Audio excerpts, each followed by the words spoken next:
Hello, let's see if anybody's joining here for church this morning.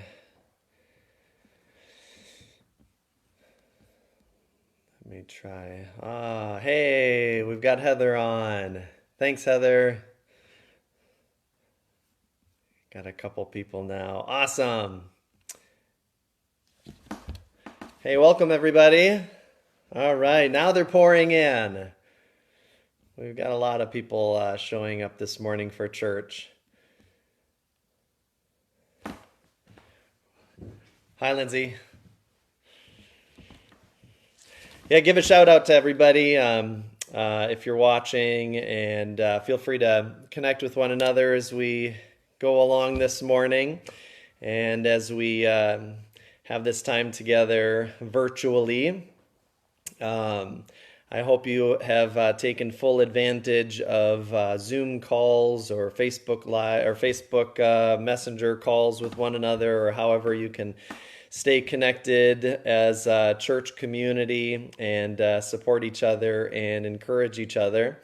Yeah, we'll just wait just a little bit as we see some folks joining in. And yeah, feel free to interact or throw a thumbs up as it goes, as things go along, or whatever.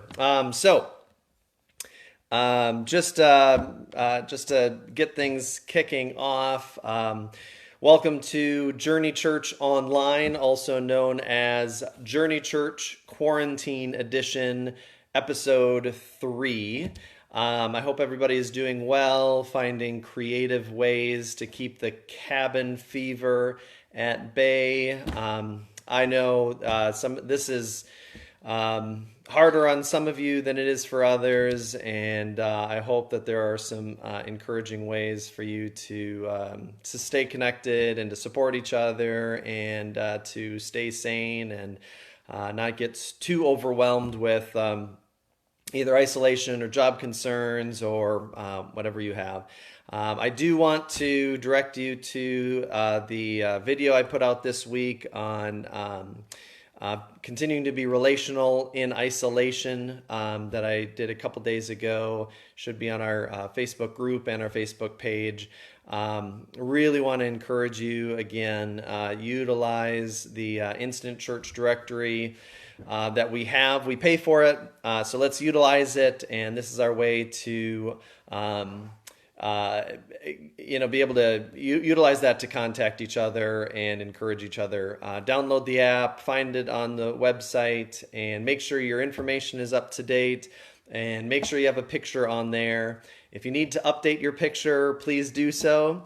You can send those to me, and that is a great way to stay connected, not just by doing it, but by getting on, logging on, but by utilizing it, calling each other, emailing each other, driving by and stalking each other or something. I don't know. Whatever you need to do, you've got people's addresses on there and everything. But make sure your information is correct, and then we can utilize it to the best of our abilities. So let me pray as we get started, and we'll move forward. God, we thank you for one another, even though we worship separately this morning. We recognize that we are connected because we are each drawn into fellowship with you. And so we are one body, regardless of where we are. We recognize that there may be some pain among us as job realities hit home, as we see people who are affected in a variety of ways. And so we pray that you would care for us and help us to find ways to be the church and find ways to support one another and love our community. In your name we pray. Amen. So, as we continue, one thing that we do need to do is we need to pass the plate. I should have stolen a offering plate from the church, but I did not. But just a reminder that you can go to our website, journeywichita.com, and make sure you're continuing to stay active on tithes as you're able. There's a tab for members that you can, there's a link in there for our online giving. Feel free, please utilize that. And if you need to set that up as a recurring payment, we really encourage you to do so. And that really helps us out as a church. Obviously, a lot of people's finances are affected by this, and but as you're able to, please continue to support the work of the church. So if you haven't been involved in our messages recently for a long time, even pre-pandemic, we've been spending several weeks looking at our society and our world through the lens of our Christian faith. So 2 weeks ago, we looked at power and what power looks like in the world, how power is used in our world, a very top-down, authoritarian approach to power, versus the kind of power we see in God's kingdom. In short, how power is used in a garden, and that's the image that we draw from in Genesis. And so that's, I think, the most helpful image for us when we look at power. And I know I don't want to go over the entirety of that sermon, but it's so important and so powerful when we think about how power is used, and it affects kind of what we're talking about today as well. Because power in our world is it's a limited commodity. There are those who have power and others who are powerless. And in many ways, we end up automatically thinking that if you have more power, then I have less power. And if we're thinking along those lines, we know we're thinking along the lines of power in our world. Because in God's kingdom, every image-bearing person has incredible power. We have the power. We have an incredible power and force in each other's lives. And we can use that in good and life-giving ways, or we can use that in ways that demean or belittle. And if worldly power is a limited commodity, kingdom power is not at all. In fact, it grows exponentially as we use our power to empower others. Power grows, and that is good, and it is beautiful. Power in our world is defined by one's ability to control those around them. Power in God's kingdom is defined by one's ability to bring life and flourishing to those around us. That's that garden image again. Power in our world looks like being lifted up on a throne. Power in God's kingdom looks like being lifted up on a cross. And yes, Heather, godly power is not a pie. So if somebody takes a big piece, there's not any less left for us in God's kingdom. And so one way I was thinking about this, actually just recently, now that we haven't been sending the kids to school, Elias has been learning to play the guitar. And I had kind of learned many years ago and had kind of fallen out of the habit and had been kind of trying my hand at picking it up again. And he's been seeing me. And so he was excited and he wanted to play guitar because he loves music and he just wants to take part in that. And so I was like, yes, like let's, so that's my way of, I could have squashed that because it could have been, I could have thought of it as a competition, but it's not. And I want to see him be able to flourish. And one day he asked me, he says, Dad, do you think I'll ever be better than you at guitar? And I kind of chuckled and I was like, yeah, I'm pretty sure you'll be better than me. And I could have become jealous, but I don't want to be jealous. I want to see him flourish and I want to see him succeed and I want to pour into him so that he can be better than me. And that's kingdom power. That's God's kingdom power, is where we encourage others. The flip side of that is if you read stories about Herod, King Herod, of course, he had a great amount of power, and he was concerned that one of his sons would assassinate him and take the throne. And so he actually preempted that and killed his own children. in order to maintain his power. And that is the essence of worldly power. We compare and we contrast and we become jealous.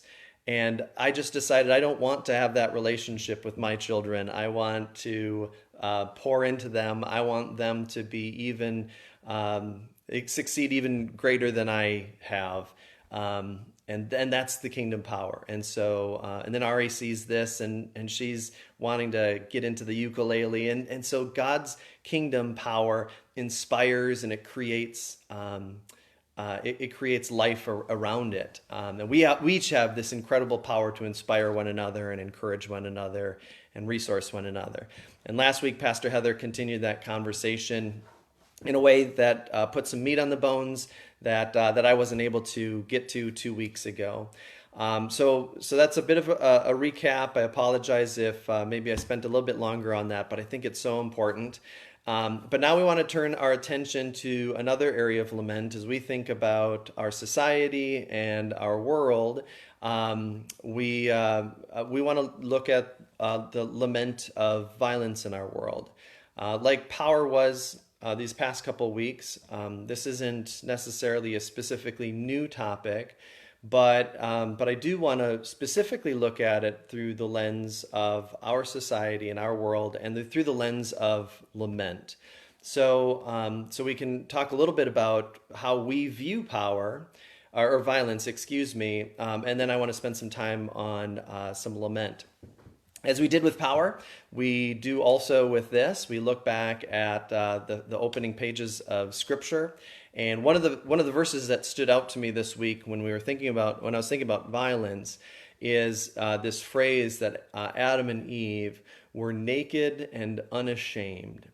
And I was thinking about this in light of violence, because I think that their nakedness and their unashamedness is a sign of their vulnerability in a lot of different ways, but specifically also because of the lack of violence within their context. They had an ability and a willingness to be vulnerable. And when we talk about violence, vulnerability, we need to talk about vulnerability as well, because when there is violence, we don't want to be vulnerable. And when we assume or expect violence, we don't want to be vulnerable. And when we are vulnerable, violence is an even greater sin against us. But in the garden, there was no sin, there was no violence that they needed to protect themselves from. And so the garden is this image and this place where you can be vulnerable and where you can be open. And then you just watching the story play out later, you have Cain and Abel. Abel has no reason to fear his brother Cain, because he still hadn't had that experience of killing another human being. And so, but Cain commits this initial act of murder, and things go downhill very quickly, so that just a few pages later in Genesis 6, we read, "Now the earth was corrupt in God's sight and was full of violence." So God takes a step back and he looks at this world and he mourns because of the corruption and the violence that has seeped throughout God's good world. Now, let's take a moment real quick to define violence a little bit. We typically think in terms of physical violence, and that's true. There's the American proverb that says, "Sticks and stones may break my bones, but words will never hurt me." And we know distinctly that that's simply not true. We know that sticks and stones break bones, but words are absolutely devastating. And within the Hebrew worldview, with this word violence, it's much more broad than physical violence. It can mean to commit a wrong against somebody, or just a malicious act against somebody.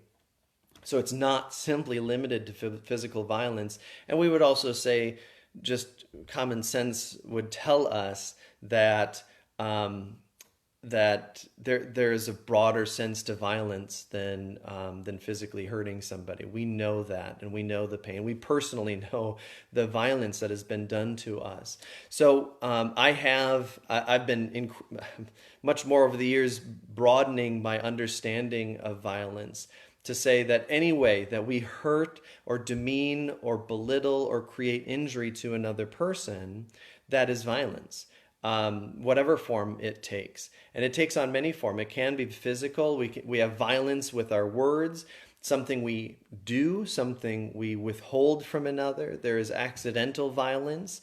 And in the end, we take our cue from Jesus in the Sermon on the Mount, that he says, you've heard it said, don't murder, but even if you hate or angry with a brother or sister, or say raka to a brother or sister, you've committed murder in your heart. And so he's saying there are a lot more ways to murder someone than just by killing them. We murder people in very subtle ways, big ways and small ways. And just like God did in Genesis 6, we can and should take a step back and look at our world and see that our world is full of violence, and recognize that there is such pain and violence in our world, and our heart ought to weep at that violence. So perusing through some scripture on this idea of violence, Proverbs has a lot of great references. Proverbs 3 says, do not envy a violent man or choose any of his ways. Proverbs 4, it's talking about kind of wicked or evil people, that they eat the bread of wickedness and drink the wine of violence. Later on, Proverbs 10, this is a really, again, another helpful way to understand violence is not simply physical. It says, the mouth of the righteous is a fountain of life, but violence overwhelms the mouth of the wicked. And it's a recognition that our words have the ability and the power to create life and flourishing around us, like that gardener creating life around them, but also has the ability to be incredibly destructive and incredibly violent. So this is why in Malachi 2 is another important reference, talks about God hates when a man covers himself with violence like a garment. It's an incredible imagery there, the idea of covering ourselves with violence. And so when you come to the New Testament, first of all, you see Jesus. Isaiah 53 talks about this. He was assigned a grave with the wicked and with the rich in his death, though he had done no violence, nor was there any deceit in his mouth. So we have this Jesus who's not resorting to violence. And so then when you plays out into the early church, Paul is encouraging Timothy and Titus, like the leaders that you have should not be violent. Instead, they should be gentle. And that's not to say that only leaders can't be violent and everybody else can be violent. But what he's doing is highlighting some important ethics in the Christian faith and saying these are even more important for our leaders. And as the story of the Christian faith moves on, we have the earliest Christians enduring persecution, which is a picture of God's kingdom encountering a world of violence and enduring a world of violence. So when we talk about the story of violence in Christianity, all of this needs to play a huge part. And we recognize that God's kingdom and agenda is never advanced through violence. God's kingdom is incredibly different, in part because power is used and experienced differently than it is in the world.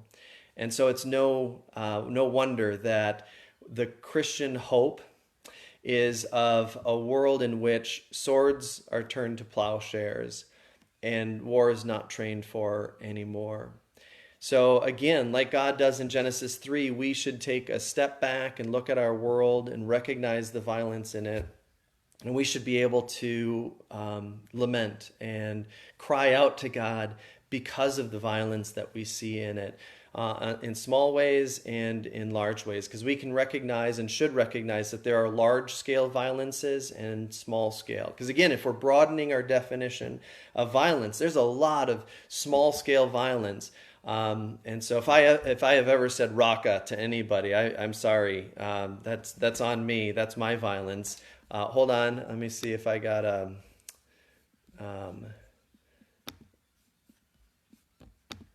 there we go. Never mind. Anyway, so we take a step back and we look at the violence that is that we have in our world. And so over these last weeks, we've gone into some really tricky, difficult areas. And we consider these kind of tricky areas. We haven't wanted to shy away from tricky discussions and conversations. And they become tricky because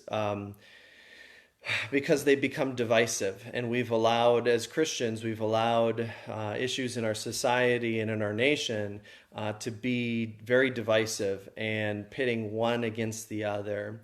And so I want to go somewhere in one way in a little bit. But before I do so, I want to say it is very vulnerable to do this in front of a congregation. It is even more vulnerable to do this when we are not together, when I'm doing it online. So know that I'm being very vulnerable here.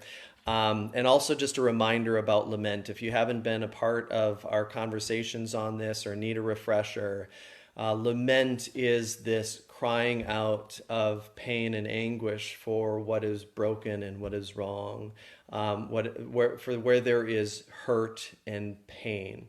It's not a time where we justify or minimize or qualify our feelings or say your feelings are wrong. Or it's just lament is our ability to come together and cry out for where we see pain and hurt in our world. And so with that, when we talk about violence in our world, there's a lot of violence, and some of it is large. So I want to tell you a story, and honestly, as I tell you this creates a lot of pain and anguish in me, because as I look back and think about kind of my own thoughts and feelings, it's again, this is very vulnerable. But several years ago, when I was just coming out of college, there was the big talk of the world around us was Saddam Hussein, weapons of mass destruction, and all this. And as I think back to how I processed through that and thought about that and approached that, and I've continued to think deeply and intentionally about how I perceived that at the time. And because to be honest, at that point, there'd been a war in the Middle East prior in my life, but I was really young. This is the first time that I'd really processed through what warfare looks like or how we perceive it as a young adult. And to be honest, I had grown up as part of the G.I. Joe generation. I grew up watching G.I. Joe, and that seems trite to bring up, but the reason I do so is because I grew up with a particular image. I grew up with seeing warfare in terms of good guys and bad guys. And it was all clear cut, it was all simple, it was all easy, and the good guys win. And the reality is we always perceive ourselves as the good guys. And so what does that mean about the other people? That they're the bad guys. Also along this, I didn't at that time know anybody who was going off to fight in Iraq. I didn't know the effects of somebody doing so. I knew that soldiers die in battle, but I'd always been taught that a soldier's death was always framed as valiant and honorable. So I had no concept of being able to really lament. I had no idea how hard it is on military marriages and family and how much pain and anguish is involved. I had no concept of trauma that soldiers return with and how painful it is for them to hold some of the memories that they have. And I certainly didn't think about the how the Iraqi families were affected by this. Now, none of this is to even broach the question of the shoulds or shouldn'ts of all of this.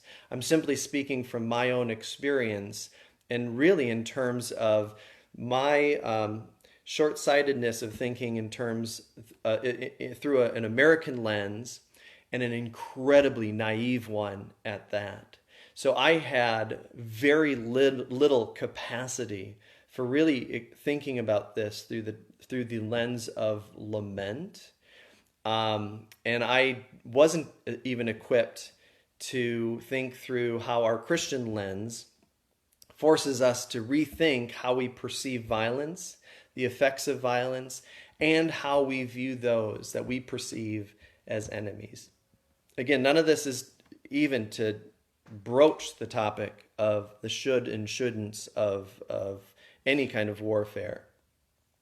But it is a reminder that lament should be a universal experience, and our ability to lament should be universal, regardless of what we think on any specific military engagement. There is still so much to lament about. And sometimes in our desire to justify, we gloss over the extreme pain and brokenness that results from this kind of large-scale violence in our world. And regardless of how justified or not a particular military engagement is, at the end of the day, there's still people struggling with the effects, the very real effects of those engagements. And those military engagements is still a sign that our world is not right. Our world is broken and hurting and in need of God's restoration. And violence creates more brokenness. And we need to have the capacity to lament that. So we can and should talk about the violence in our world that is very much on the large scale side of things like that. And that's just one very specific example from one person's broken history and past. And I've been forced to really rethink my ability to lament in those ways.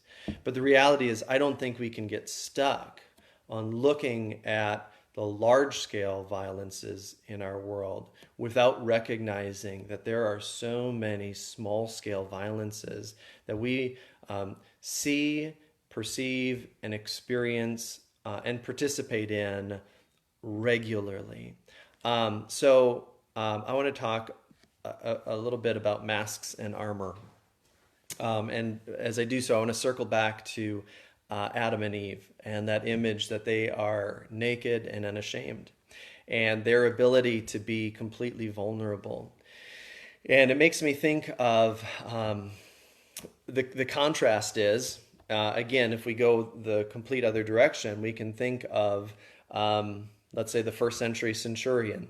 And we've probably seen in a variety of Christian plays and pageants and so forth, centurions in the first century with the big helmet on, the breastplate and the leg pads and all this stuff, and the big shield.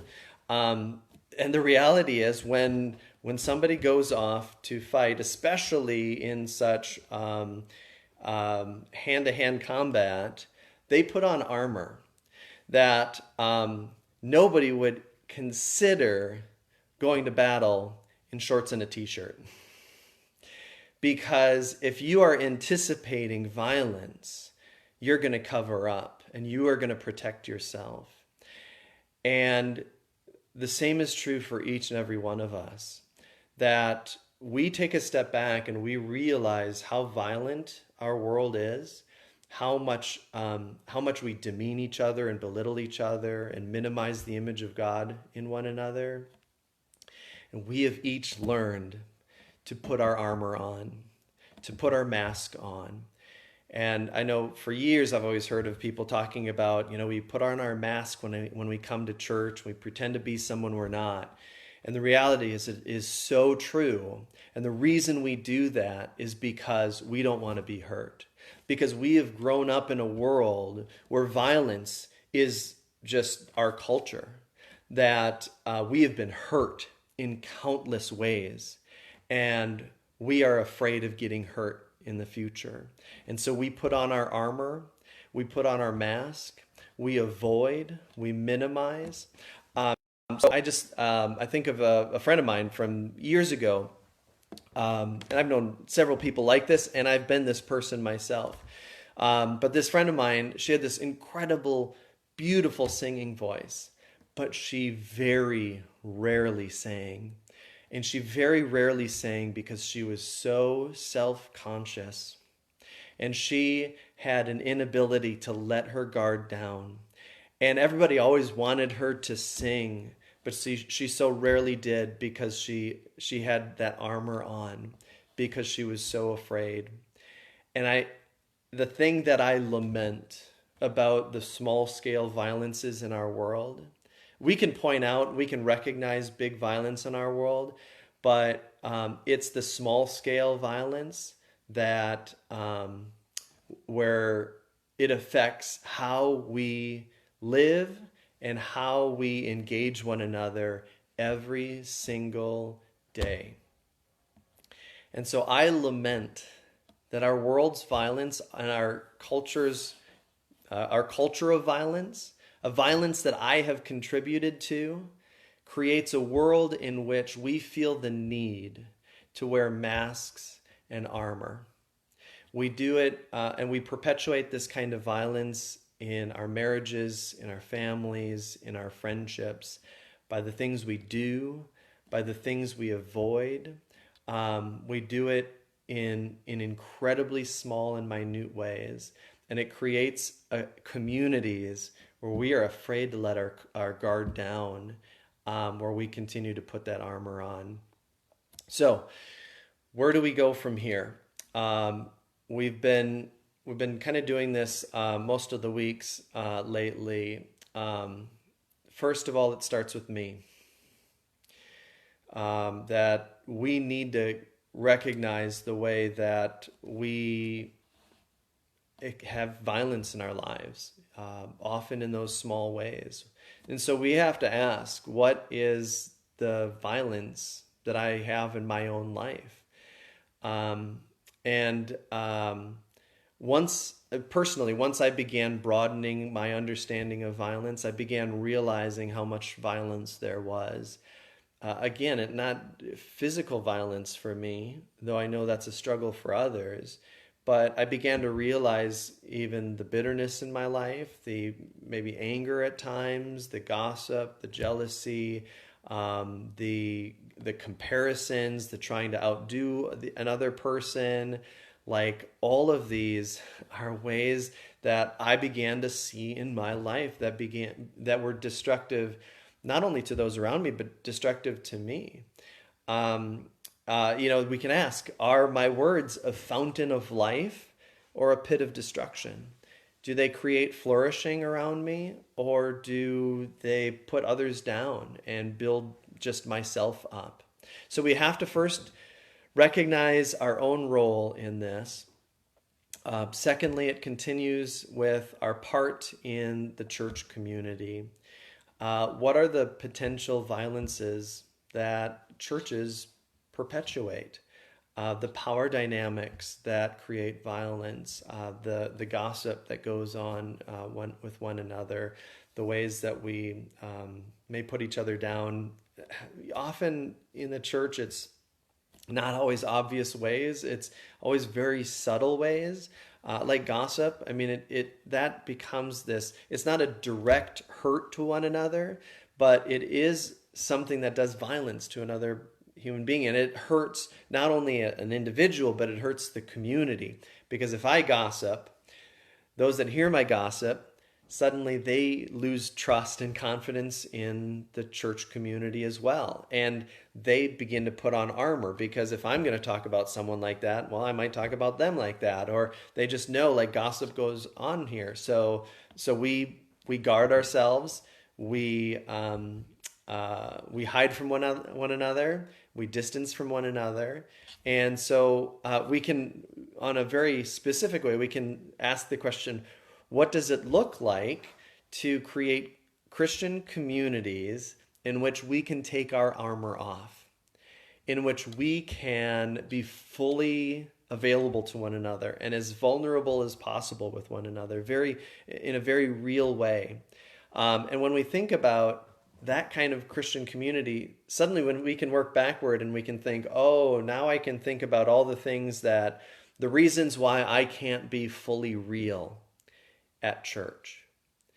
And those are the things of violence.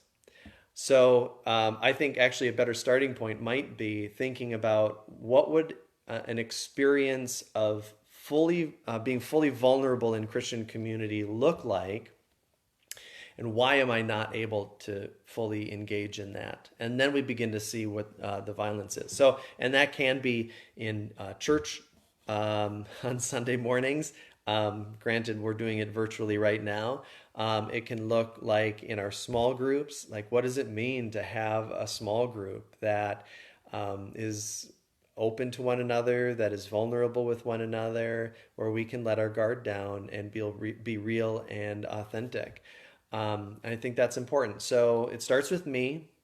It continues on into our church community. And then lastly, once we've done those pieces of work, then we begin to look and take a step back and we ask, what are the violences in our world that God is calling us to lament? And I think that when we are able to lament that pain and that brokenness, then boy, that's where the beauty of the church can really shine. Because when we see the brokenness, when we can see the pain and we lament it, we can come alongside of those people. Maybe some of those people are us, maybe it's others. But when we enter into lament together, it changes us. We begin again to see the violence in our own lives, but we can see and come alongside of those who have been affected by violence. Again, large scale, small scale, everything in between. And I just think this is so powerful for the church to be able to lean into and be able to experience. This week, I just really encourage you to do some self-reflection. Think about what violence looks like. Try to define it for yourself. Try to, maybe if you want to journal, you can write down some specific things that you see, especially in yourself, that contribute to violence. Because unless we put it out there, unless we kind of fully admit it and put it all on the table, we're able to kind of hide a little bit, and we miss out on recognizing what pain there is, and then just keep an eye out for people who are hurting, who have experienced violence, and who need you to come alongside of them during this time. So again, thank you for tuning in and joining us this morning. One more plug just to stay connected. Get on to instantchurchdirectory.com, download the app, take a look at your information so that other people can have that information, and then use it to call, to text, to email with one another, check in and to see how each other are doing, and really try to stay loving each other. So with that, we'll finish up here, and hope you all are doing well. And I miss you all, and I'm very excited for when we can come back together and give each other a good hug. All right, talk to you later.